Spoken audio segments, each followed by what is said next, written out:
Good morning. Welcome back to F3 Faith Family Focus. I'm Faith Suggs. We're excited to bring to you our 8th episode of F3, and we are live today, this Wednesday at 9 a.m.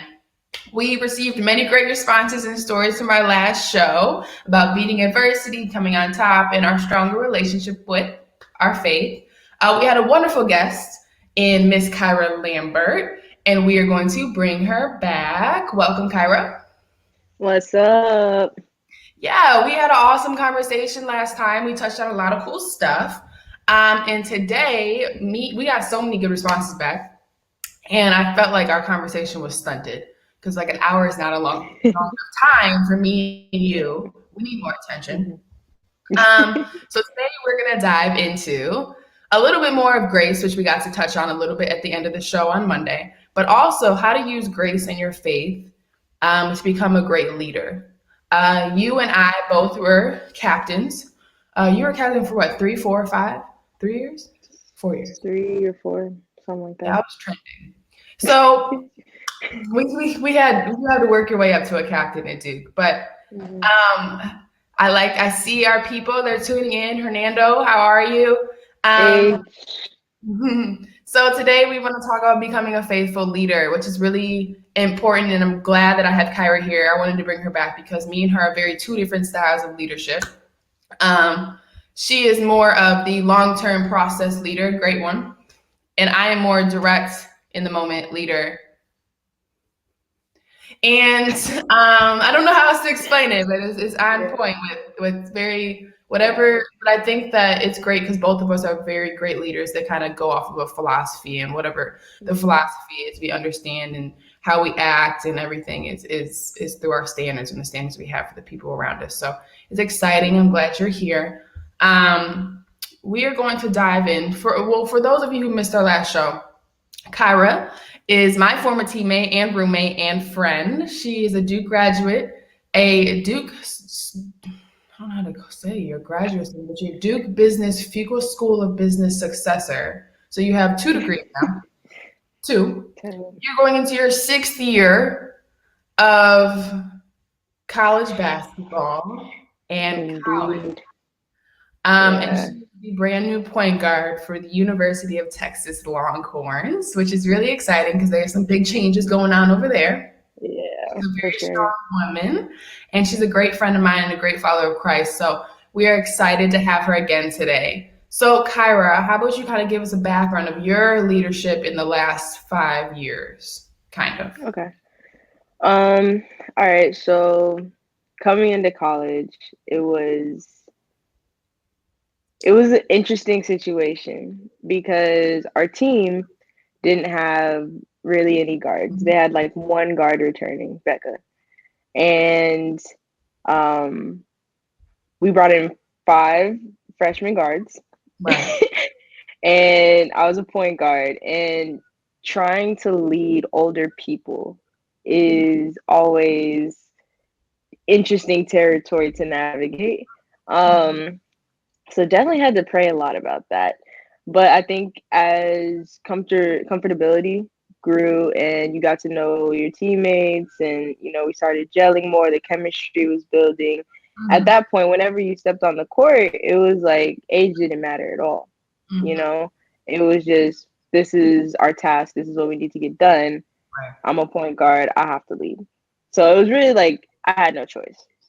Going on into sophomore and junior year, I think that first of all, that freshman year made us all grow up really fast. Right. Mhm. We had to grow up really fast. Kind of just thrown into the fire and had to find our way out. We learn um, everything just by going through it. A lot of people. So this is the thing people don't know, unless you continue, is about college basketball. Normally, you come in and there's leaders ahead of you. So because there's already a attitude, standards in place, rules before you get there. So not only do they assume that you're just supposed to pick up these rules, which is like 15 minutes early every single place you go, like mhm, every like thing on your body has to match, has socks, everything is head to toe what is on the board that day. Okay. And so there's so many different itty little bitty little rules that we all were like, okay, like what's next? So you can continue, but when we came in, there was like we had to figure it out. We were literally, when you say thrown into the fire, we were thrown into the fire because like we would get in trouble and we'd be like, we didn't even know that was a rule. But okay. That's fine. But okay. Um, so now we know we're gonna run these sprints, and now we know.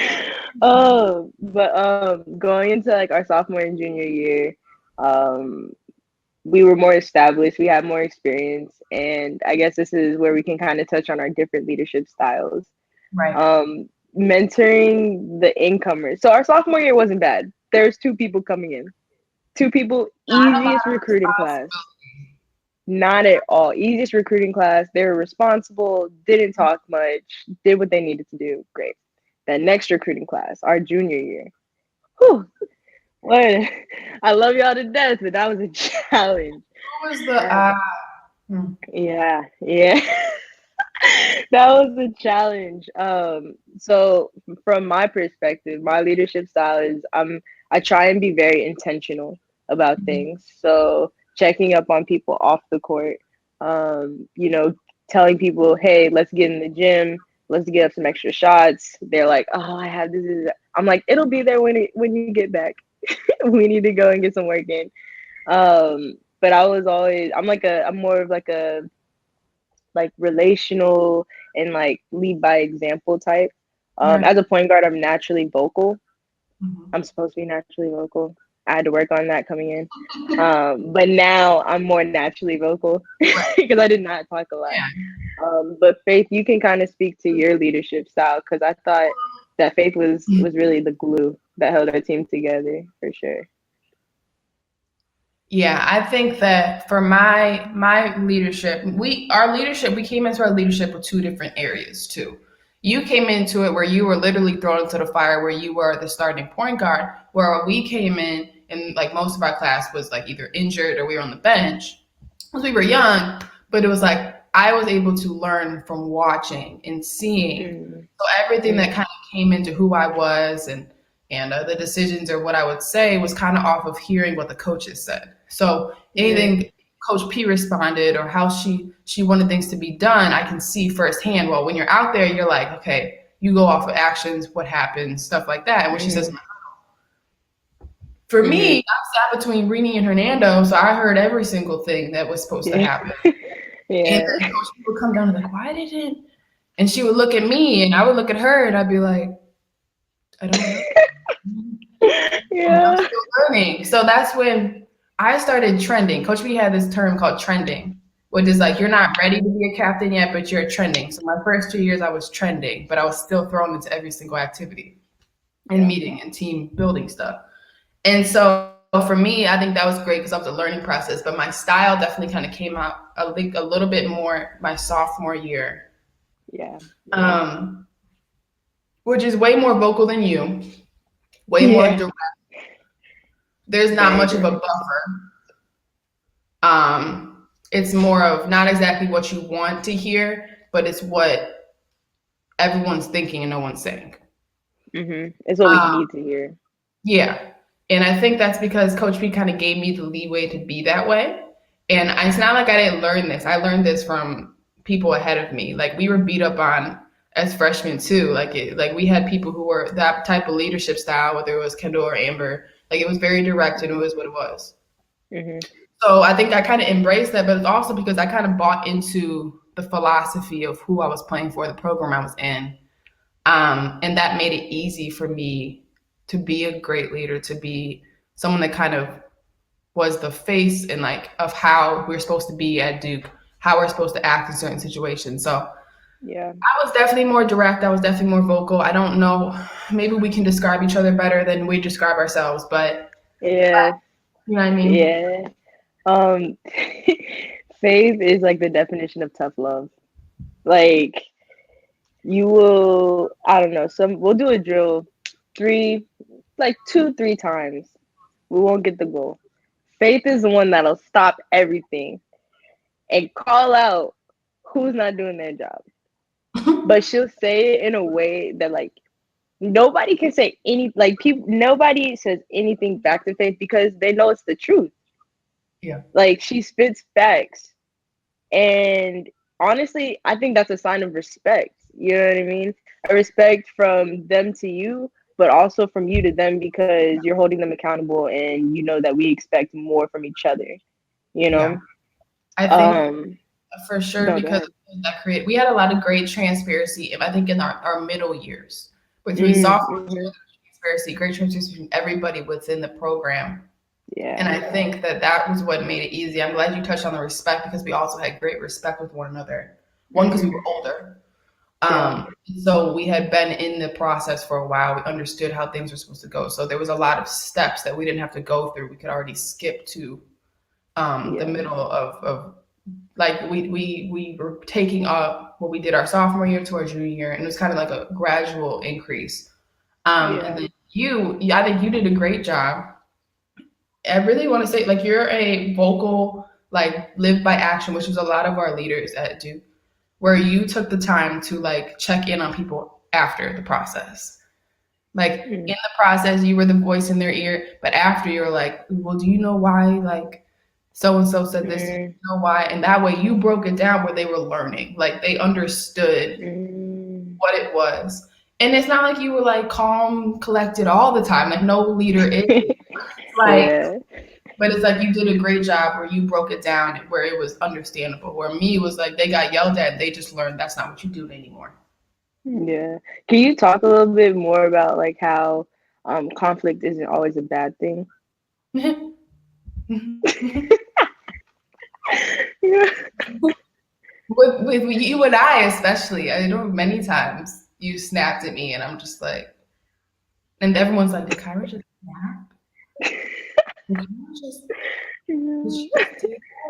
And I'm like, yeah, she did, but it's conflict, especially with leaders. One within leadership is good because you're Mm-hmm. challenging each other to be better. Mm-hmm. You're challenging each other to do your job. You're upholding standards. And I think that that's great because together both of you are growing. And when you have leadership like that, that is unfair, like, not unfair, is able to speak to each other in any possible way and Yeah. speak to each other without harming, without offending, because that wall is down, because it's understandable. It's a respect between the two within the circle of leadership that helps everybody else underneath them. Like Mm-hmm. it's easier to communicate because people are like, I know where that place is coming from. I know them as a person. Mm-hmm. That's also Yeah. because conflict also brings people closer, but also Mm-hmm. because you form these relationships. So it's like, I know Kyra. Kyra may speak to me a certain type of way, but I'm not going to feel any type of way. I'm not Mm-hmm. like at the end of the day, I know Kyra. I know we're in the heat of the moment. I'm not going to have my feelings hurt because in this moment we have to. It's 1 minute left in the game. Kyra got four Mm-hmm. fouls. He's turned the ball over. It's not, Mm-hmm. not Kyra's fault. It's not my fault. In the moment, we Mm-hmm. just got to figure out how to solve the problem, how to solve the Yeah. situation. And that's Yeah. why without conflict, and I think that now that I'm on the coach's side and I can see how to allow conflict and how to pull on conflict, I see that more. And I think the older you get, you see that in all areas of life. Um, Yeah. it's okay to allow. And like we've had many times where we play like pick up or like Mm-hmm. and it's like two people are going at it, there's tears had, like it is what it is. Mm-hmm. And like we've had times where like a coach will step in and like stop it, we'd be like, no, no, no, let it go. No, leave it. Just let it Let it happen. because at the end of the day, like at the end of the day, like that was a Sweet 16 team, the time I'm thinking about. Yep. I'm thinking about the same one. It's good. People are closer. So Mm-hmm. I'm glad that you brought that up and I'm glad that it kind of came out. Like I guess I should say, how would you navigate conflict as a point Mm. guard? How would you navigate conflict Yeah. on the court? One, how would you navigate conflict in the classroom? Two, Mm. how would Yeah. you navigate? I'm gonna let the third one. I'm gonna let you sound this first two first. The third one's deep. Okay. All right. Conflict on the court as a Yeah. point guard. As a point guard, it's it's kind of, it's funny because it's kind of like playing chess. You have to know your teammates. So Mm-hmm. there are some teammates, like I knew that I could be very direct with Faith and she would respond. Yeah. With other teammates, it was more of like a sandwich effect where you're like, you know what, you're doing great. This is what you need to do. Keep keep trying your best, you know? So it's like the positive, the actual message, and then like just close it off. Mm-hmm. Um, but when like say two teammates are feuding or I don't know, it's like something petty. Like girls, Yeah. there's a little bit of petty with everything. Um, so sometimes it's stepping in and being a buffer if it's hindering what the goal is. Because at the end of the day, my job is for us to accomplish the goal. We need to Mm-hmm. win ball games. Right. So if we're not winning ball games, I have a large part in that, and I'm not doing my job effectively. That's how I see it. Mm-hmm. Um, so sometimes it's being a buffer. Sometimes it's taking somebody aside and saying like, "Yo, energy is huge. H, you can talk to this. If somebody is, it only takes one person to mess up the vibe of a team. It only takes one person. So Yeah. it's to pinpoint that person or whatever the cause is.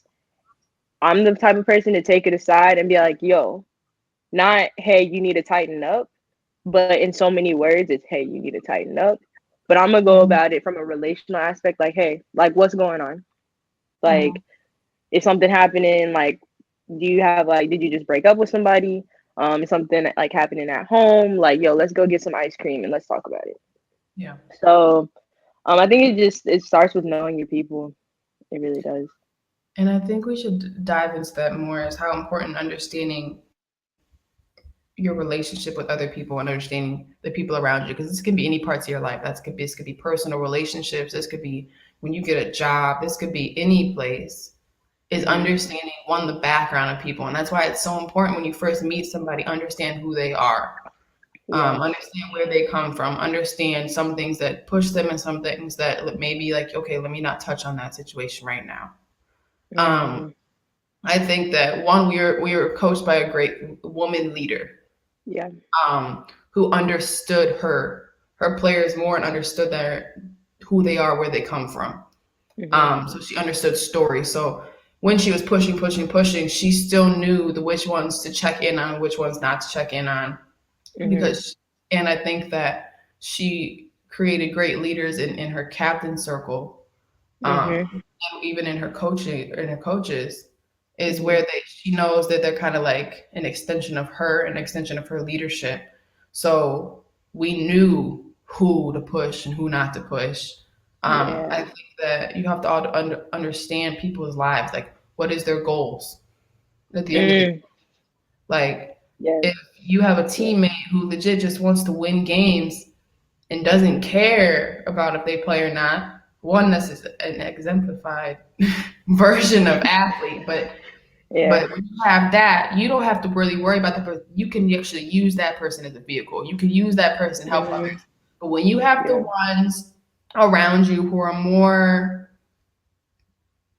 they got a goal. They want to achieve for them, kind of. They want to do well for Yeah. them. That makes sense. A lot of people do. Yeah.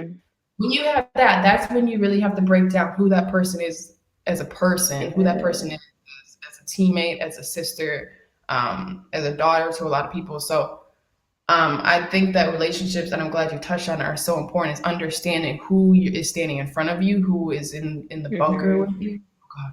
Yeah. And and but like even like in business world now, like Mhm. understanding who you work with, Yeah. understand who's around you, who's in your circle, because at the end of the day, these people are technically your teammates, but also Mhm. like it's like no matter what you go into, like you guys have a goal you have to get. You can figure out, and some people, as a woman in the business world, you need to understand who you're working with. You need to understand, Yeah. um, is this person on Team Faith? Is this person on Team Kyra? If they're not, Mhm. okay, understandable. I see what you're doing. Mhm. I'm coming prepared to this meeting. I'm coming Yeah. prepared to this presentation. Yeah. 'Cause I know what I'm going to expect. I understand who people are, and that's Yeah. that's that's something we'll touch on later. But I'm glad that you brought that up. And I think that Another thing. So I asked you, what did I ask you? I gave you one and two. Three. Yeah, yeah. How important is it to understand people when they're in a key developmental stage of their life? Like, how, as a leader, how important is it? One, patience. Mm-hmm. How much of patience plays a role in that type of thing? Mm. Um, that's a phenomenal question. I can talk about it from a basketball standpoint, and I can talk about it from an off the court standpoint. Mhm. So, from a basketball standpoint, I think my first thought is to the freshmen. They're coming in. This is a totally new situation. Um, a lot of them it's their first time away from home, Mhm. unless they're international. I found the international people a lot easier than the people that are from the states. Yeah. You know, because like they've just been doing it longer. Mhm. Um, but honestly, it's a lot of patience, a lot of guidance, but also it doesn't come from a controlling place, Okay. if that makes sense. So Mhm. like allowing people like I can I've seen I've seen freshmen and like the choices that we had to make as freshmen, right? We have practice on a Saturday morning. There is a social event, a party or something that's going on Friday night, and you got to make a decision. One, do I go or not? Two, if I go, how long am I going to stay out? Three, is there other factors that are going to inhibit my play in practice on Saturday? Mhm. Um, are you getting static? Do you A get little static? bit. A little bit? Okay. Um, but anyways, like those are like the decisions and like as a leader, I can drop a nugget, but I'm not gonna say, yo, you shouldn't go. Right. I'm gonna just kick your butt on Saturday in practice. I'm gonna be like, hey, we're gonna go another rep. Yeah. You know what I mean? Um, so from the on the court perspective, it's more of just trying to provide a little bit of guidance, but not I'm not gonna like try and control what you do. Like live your life.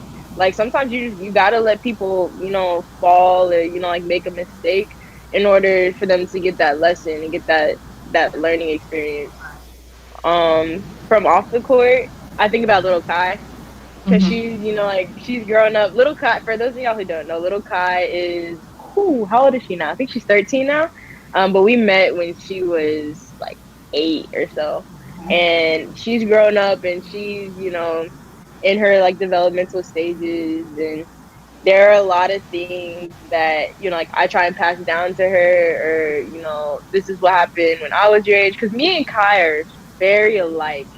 We are very alike. Like she's literally me when I was her age. Uh-huh. So I get a lot of like what she goes through, and her in sports, her in school, and just who she is as a person. So with that, I just try and like one, always be available and always be an ear for her. Hey Becca, hey Mish. Um, always be like an ear for her and just be a resource. Honestly, be a resource for people because there's a lot of stuff that I had to learn that I wish I knew back then.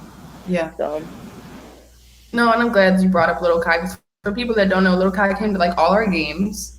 She came to social events. She was constantly in my apartment. She was around all the time. But that's because you were a great mentor. And that's one of the things that I think is a great part of you as a person. How about you touch on a little bit? I saw that you did a little coaching this year. Let's talk about yeah.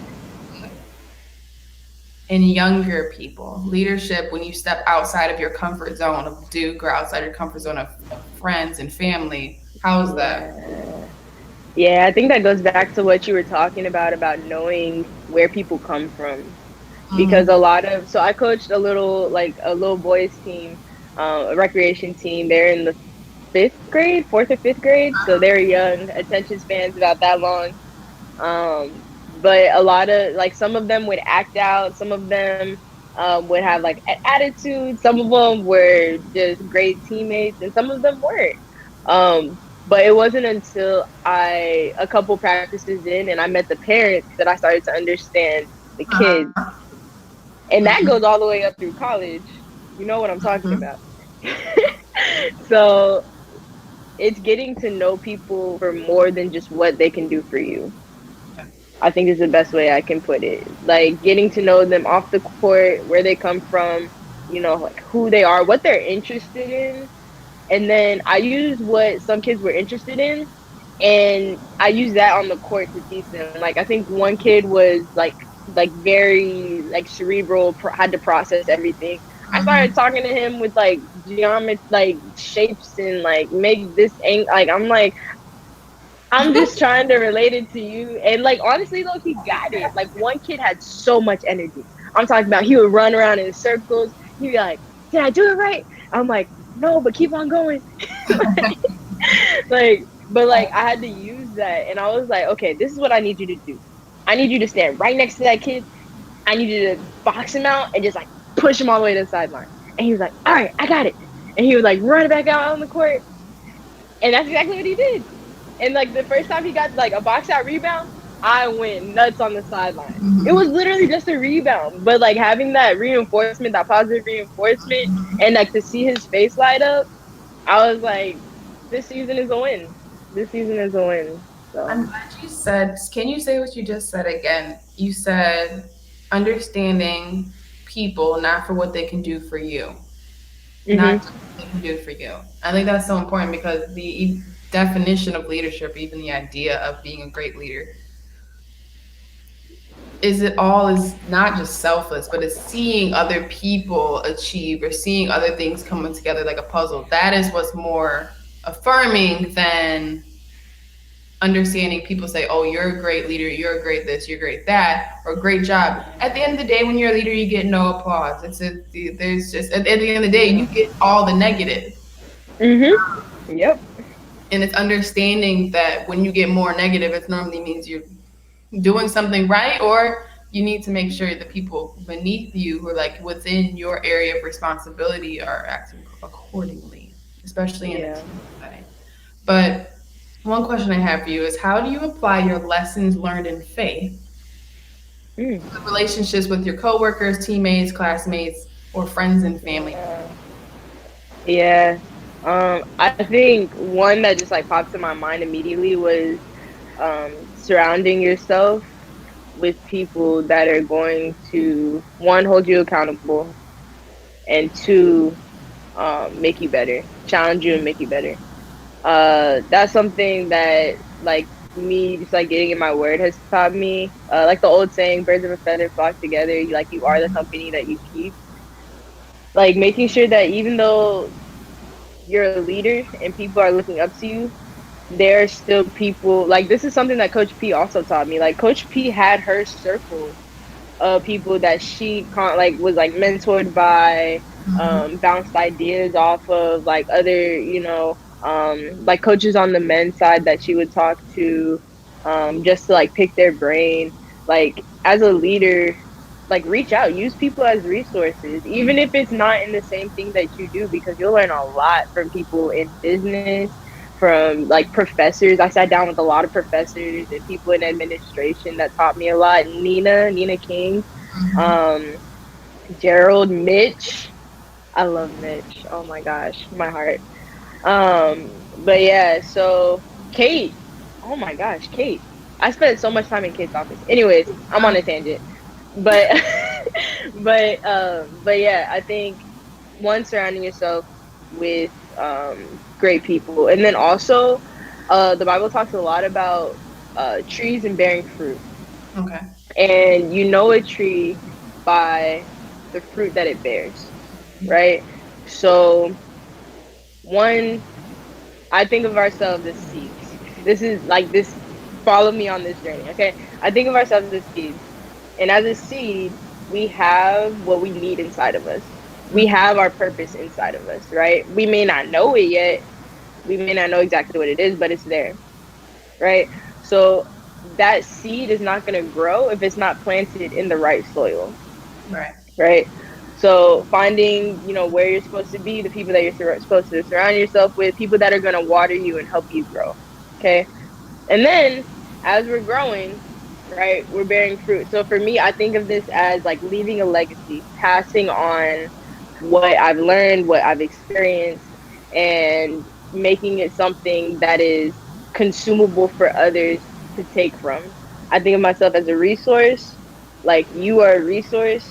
I've learned so much from you and watching you and your story. Like that could be on another podcast. But like as a tree and like bearing fruit, like making it consumable so that other people um can get and learn from, like what I've gone through and what I've grown through. That's great. No, I'm glad. 'Cause I want to segue back to grace, kind of, and I'm glad that you touched on that Hmm. because grace and mercy as a leader. If we will define grace again. Is grace is the love of God shown to the unlovely, the peace of God given to the restless, and the merited favor of God. The love and mercy given to us by God because God desires us to have it, not necessarily because anything we have done to earn it. And then I told you a cool thing that I had read one day, which was grace is getting what you don't deserve and not getting what you do deserve. Yeah. And as a leader, it's so hard because you are the one person who has to constantly not only dot your I's and cross your T's, will be the one person who shows the most grace, the one person that shows the most Yeah.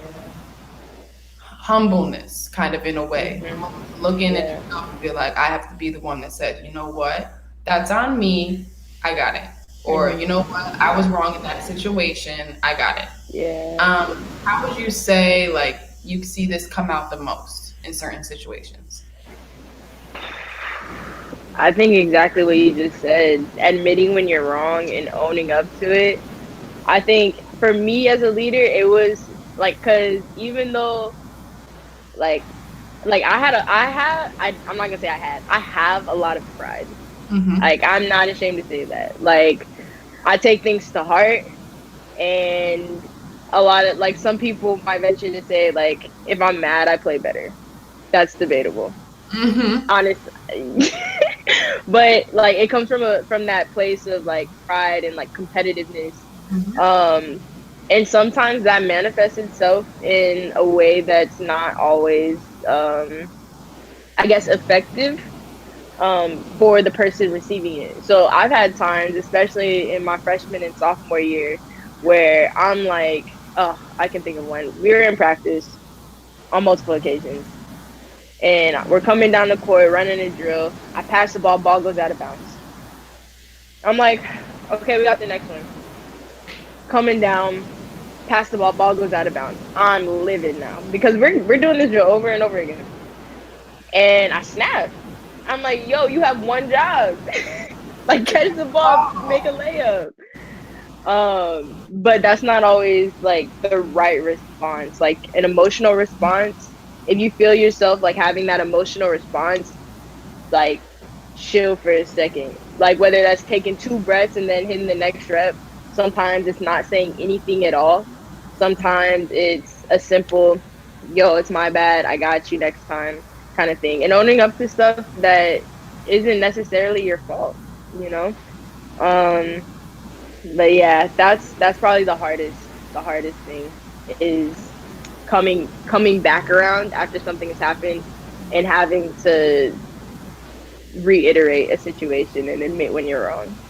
Yeah, and I think that one thing you touched on is like being able to take that breath to really reflect. And I think that you, by taking Mhm. that breath, you're taking a second to like remove yourself and be like, okay, like Mhm.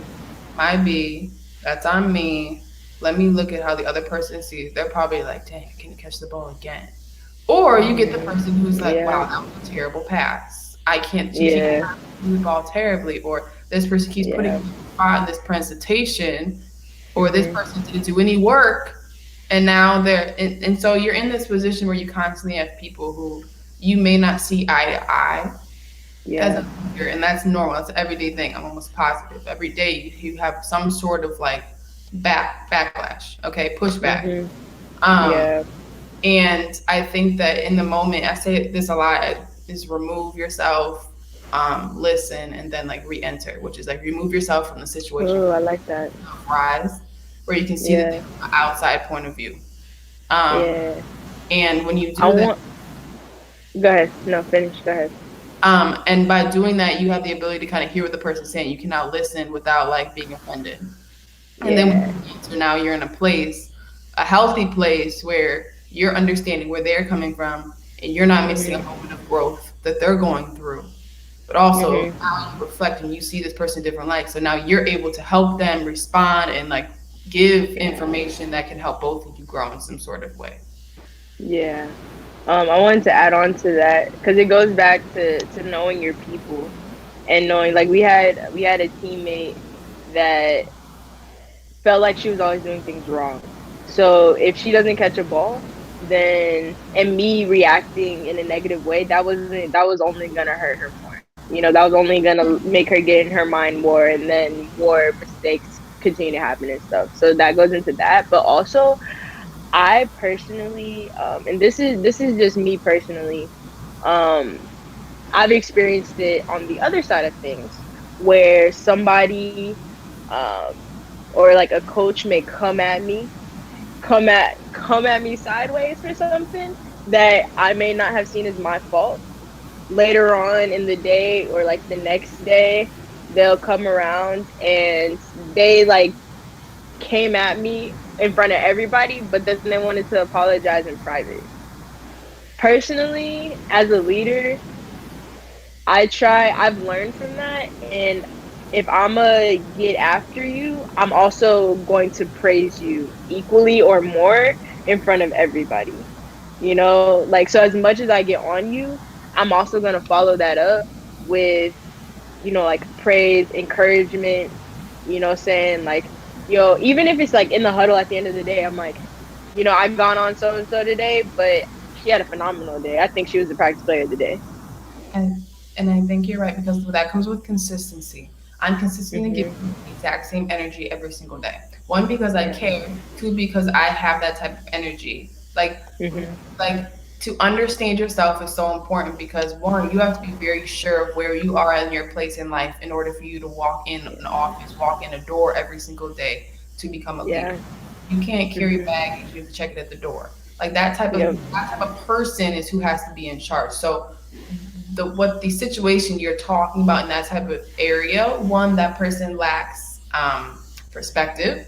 That person also lacks the small vital thing, which is self responsibility and self Mhm. understanding. So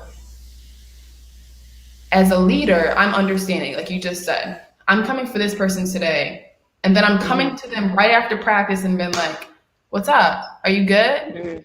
I think you did Mhm. this, and this good today." I'm not going to say I'm Yeah. sorry for coming at you, and we're going to be still Mhm. in the same setting. I'm not going to wait till hours go by, let you brew in the moment, and then come to me and be like, "Hey, Mhm. how are you Yeah. today?" No. In No. the moment when No. people are like when they're cut, when they're hurt, in that moment, that's when you're the person to give affirmation. That's when you're the person to give them the words that maybe they don't want to hear in the moment, but they need to hear because Yeah. as athletes, as people, as women, we Mhm. sit and we brew and we think on, okay, this Yeah. happened today. Wow, that's wild. That happened today. Like so and so said this to me. Mhm. That's okay. Okay. Yeah. Some people, I'm not going to talk to that person. Or some people be like, Mhm. okay, I understand where they're coming from. They can stay over there. That type of mindset, especially Mhm. as women, because we're so emotionally driven, Yeah. that we take things certain ways. And Mhm. I think that as the true great leader, one not only understands the people, like we say, but understands timing and understands when to come in and when to leave and press on. You know That's what I'm a saying? Like, good. yeah, Yeah. as me as a direct leader, I was constantly like, I'm sure our freshmen came to practice really think like, I really hope Faith doesn't say anything to me today. Yeah. In that week, that may have been one of like that. That's your week. Sorry, that's your week. But at the end of the day, you probably came into the week thinking you were just gonna like lollygag through the process, or we just lost the game. You were gonna giggle. No, we're Mhm. going to address that in the moment. You're gonna learn because as children, that's how I look at it. As children, and I told you this the other day when we got off the call. Like when kids see fire, Mhm. This was my leadership qualities. When kids see fire, people can say, "Hey, don't touch it, don't touch it, don't touch it," and assume kids are not going to touch it. They're still going to want to reach for the fire. At the end of the day, they have to burn themselves and know, "I'm the fire. I will teach you." No, no, no. That's what we do here. I'm the fire. I like that. But That you know is so what I mean? accurate. Like, Yeah. and I genuinely, because I genuinely care. I genuinely Mhm. don't want you to Yeah. be somebody, one, who gives up Mhm. or doesn't understand or take these 4 years as growing years to become a better person and a better woman. Because at Mhm. the end of the day, when you leave these 4 years, the world has nothing but more but a goal to break you down every single day. Like, Mm. especially as a woman, and especially a lot of Mhm. you as Black women. So Mhm. if I can make you as strong as possible, if I can make you understand yourself more and more, understand yourself in moments of breaking, then I'm doing my job as a great person, a great leader, and someone who cares about you, genuinely cares about you. Yeah. Yeah. But when people are yelling at you, and it seems like it's coming from a place of just pure anger and pure Mhm. pettiness, and then come to Yeah. you because they know they're supposed to apologize, because they know that's what they're supposed to do. That's when that gap of growth for both of you is missing. It's gone. It doesn't. Yeah. You can't have it. It's gone. It's missed opportunity. Yeah. No, I agree 100%. Couldn't have said it better myself. Yeah, but and I'm glad we're gonna transfer. I want to spend like a while in this little area as women in areas of responsibility. Women in power, women as Mhm. leaders. Um, I think that it's great that we were able to have the opportunity to be in positions of responsibility in a comfortable setting where we were Mhm. surrounded normally by women. We played for a woman where we were never really challenged because of who we are gender wise. Yeah. And especially because we played in a high level conference. So people surrounded us saw it with respect. Yeah. Um, One thing that I have seen now that I'm at a different level um, is, remember that scene in Love and Basketball? Let me use this example. Remember that scene in Love and Mhm. Basketball when Monica got the technical because she expressed herself? And Yes. she's in the car and she's like, "Oh, you da da da da, you pump your Mhm. chest da da da, and you just get a smack." Like, oh Mhm. well, but I do the same thing, but because I'm a woman, how I Mhm. express myself is offensive. How I express myself is way over the line. Yeah. And I think that as women, graceful women, because I think that's like perfect for the moment, in society, you have to find the balance as a leader on how to navigate certain areas, especially when you Yeah. leave the comfort zone of a team or a comfort zone of where you are supported in speaking your mind and being who you are. Because when Yeah. you get in the real world, you start to see that not everybody supports or not everybody can handle that type of leadership. Mhm. Um, have you faced or seen any moments or barriers where you maybe in the moment were like, that seemed weird, but now that you step back, you're like, wow, because either I was a woman or because I was a Black woman, I can see now Mhm. why it went Yeah. that way or why I was not allowed to answer this. Yes. Um, so I can say that, so being in Fuqua this past year, everything is team based. So we have teams of 4 or 5, and I would say a majority of the class is international. I was one of 2 Black women in the entire program, and that's like 140 people. Mm-hmm. So whenever I was in a group, uh, it was, and say so the intersectionality of it all. I am a woman, I am Black, and I'm an athlete, Mm-hmm. Mm-hmm. right? So in an academic setting, that is like the trifecta Yeah. of, we don't expect you to know what you're saying, we don't expect you to contribute, we don't, there's just a list of things that are just going against me, right? Mm-hmm. So your question was how to navigate that? Mm-hmm. Or even talk Um, an experience you can remember. uh, let's see. Okay, we were doing a project. We were doing a project, and I had a great idea. I was like, ding, like light bulb went off. Hey, um, I think we should do this company, and these are the reasons why we should do this company, and it fit the criteria for the what's it called, like the rubric and like the goal and everything.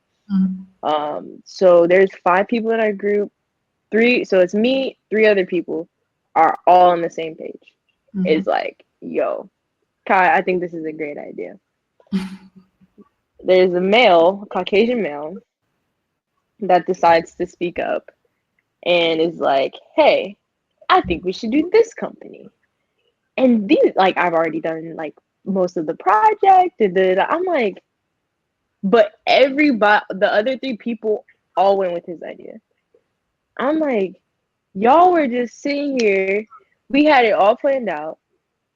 And then he says 2 words and y'all just jump on his ship. I'm like, all right. At this point, I'm like, okay, I'm outnumbered. Goes with the idea.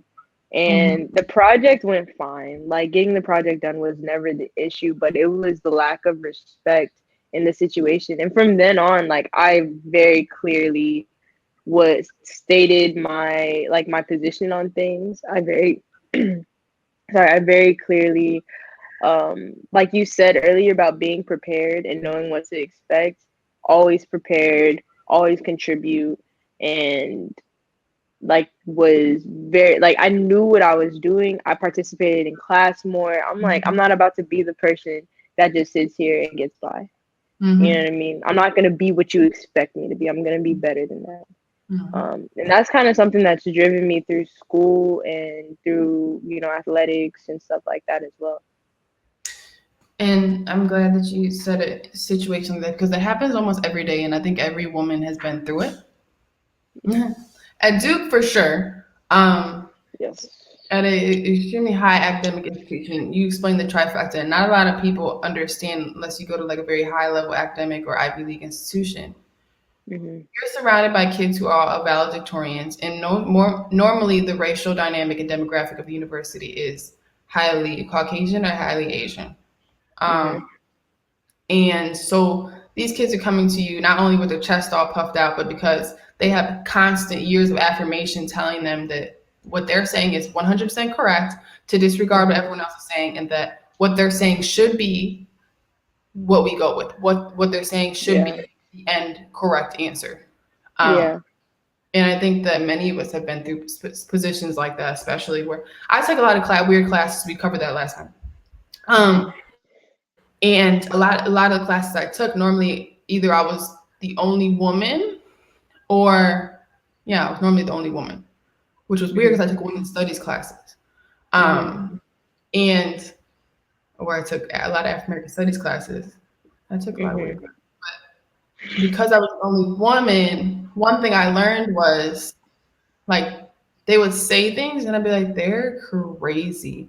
And we did this thing once. I remember we were presenting and it was a debate and I was speaking and then I was cut off or Hmm. interrupted. And I was like, okay. And in the moment I just was silent. And then even now at 23 years old, where I've read a lot of books. I read a book called Leading Women, which is a great book. And they talk about how to navigate the interruption. And Hmm. one thing they say is when you're in a business, when you're a company, before you go into a boardroom, before you go into like a classroom where you know that you may go through some sort of pushback, some sort of questionable looks or Hmm. questions, find Hmm. an ally.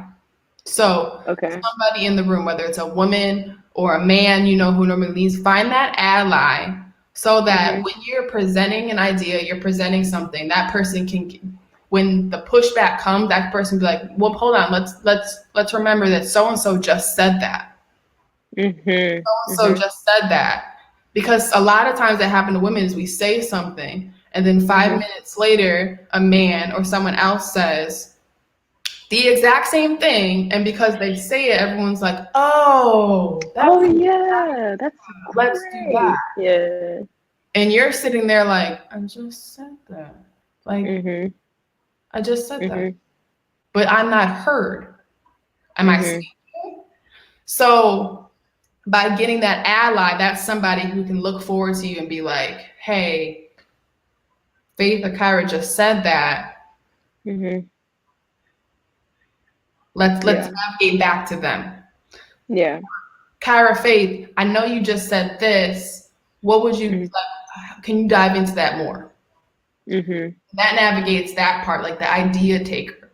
And then Yeah. with the interrupter, which happens Mhm. a lot because Yeah. one thing that happens is with these kids or with these people that grow up with constant affirmation behind them where they feel like everything they say is correct in the right way and that their voice should be the loudest in the room, Mhm. which isn't their fault. They were raised that way. But Mhm. when that happens, they can't help but bellow over your voice. So in that Mhm. moment, you're gonna be like, hold on one second. I want to finish my thought and then Mhm. I'll come back to you. So say I'm Mhm. talking about global warming and I'm saying if we water the trees more, that's better. And someone comes in is with like, oh, well, what if we, I'm like, hold on one second, I'm talking about watering the trees, but your tone has to stay the same. Hold on one second, I'm talking about watering the trees. Then I finish talking Mhm. about watering the trees and then I'm like, now what were you gonna say? And Mhm. that's how you're supposed to navigate. But you're supposed to keep your tone the same. No matter how loud or quiet the tone is, the tone stays the same because when you raise and change octaves, you can seem emotional or in distress. Mhm. Mhm. You do that, now not everybody's looking at you as, wow, so and so really got offended by, or so and so's acting Mhm. today because you're a woman. Yeah. Yeah. And yeah, so that's a couple things that I read on. It's, again, it's Leading Women is a good book. Um, Leading women. and I think that this has nothing to do with leadership, or maybe it does. I think about Serena Williams. Mhm. Um, when she remember the it was it where was she? The French Open, U.S. Open, Australian Open. She was somewhere where she they said that she was talking with her coach, right? Oh And yeah. she debated the call. She Mhm. debated the fine, and they were like coming to her, and then she got obviously because of years and years of years of unfair treatment and Mhm. judging, she had finally snapped, and Mhm. everybody, media, everybody responded, and it was like she's so emotional, she's so not in Mhm. control Yeah. of her everything, right? Mhm. And for Yeah. me, I'm reading this, and it's like not only is she a woman, so now she's being emotional. Mhm. And I'm not saying women aren't emotional. The women are very strongly driven by emotion, and that's one of the best things Mhm. about Yeah. them. Emotional intelligence through the roof. Boom. But what I'm saying is, by saying they're emotional, you're like tearing down any like great idea, a great purpose, or something Yeah. they said. Like you're just like Yeah. tearing it down. And not only Yeah. that, Like the validity. Yeah. yeah, yeah, that, exactly. And she was also a black woman. So not only that, you Mhm. have that, which is the most disrespected human on the history of the earth. So Yes. that's what I thought about when I saw that, which is being a woman in society is already hard enough. So knowing how to Yeah. navigate it is so Yeah. important. Yeah. But knowing how to navigate it with grace, Mm. knowing how to navigate it still being merciful. Yeah. How do you Yeah. navigate it that way? Mhm. Um, I think finding the balance or the line between having that grace and Hmm. that humility, Yeah. but also making your point and not um condoning it or condoning actions that are tearing you down, you know? So if, like you said, if you're cut off, and you're silent about it and never speak up, then that's telling the other person that they can continue to do it, right? So if you're cut off and you navigate it like you said to leading Mm. women, there you go, Yeah. navigating the interruption, then that's one, it's a respectful response, right? It's a respectful response in a disrespectful situation. Yeah. And two, um, you're still getting your point across, but you're sending a message as well. Yeah. So, and I think that this might be off, but like you reading and like reading is something that not a lot of people do. Hmm. And I think that the more knowledge and resources that we use, especially as women, especially as Black women, Hmm. um, the better able and better prepared you are to navigate situations Yeah, that you're going to come across every single day, for sure. really, every day. For sure. Well, Kyra, I want to thank you for joining us. Once again, some books for suggestions since we had a great topic about becoming a faithful leader. Strength Finders helps you understand the type of leader and person you are. Mm-hmm. Understanding your love language is also touches in on our relationships and how to treat other people, understanding Yeah. how they want to be spoken to, how to understand how they want to be led. And then again, leading women ties into our last conversation was really great. Thank you, Kyra, for joining us. Thanks for having me. Awesome. We are excited to have you guys all join us again for Faith Family Focus. We're excited to bring you guys back on Friday to our Making of a Champion series where my favorite co-host in the whole world, Shafer Suggs, joins me again Woo, woo. with Yeah. wonderful new guest, which is Ed Marinero, who was his New York Jet teammate and also actor. We're back on Friday, 9 a.m. Central Time. And again, thank you for joining us on Faith Family Focus. You can catch us live at 9 a.m. Monday, Wednesday, Friday on E360 TV, streaming Amazon Prime, Fire, Roku, Apple TV, and Facebook Live. We are F3, where we want to use our faith as a vehicle to help others navigate and strengthen the family core. Thank you guys. Have a great day.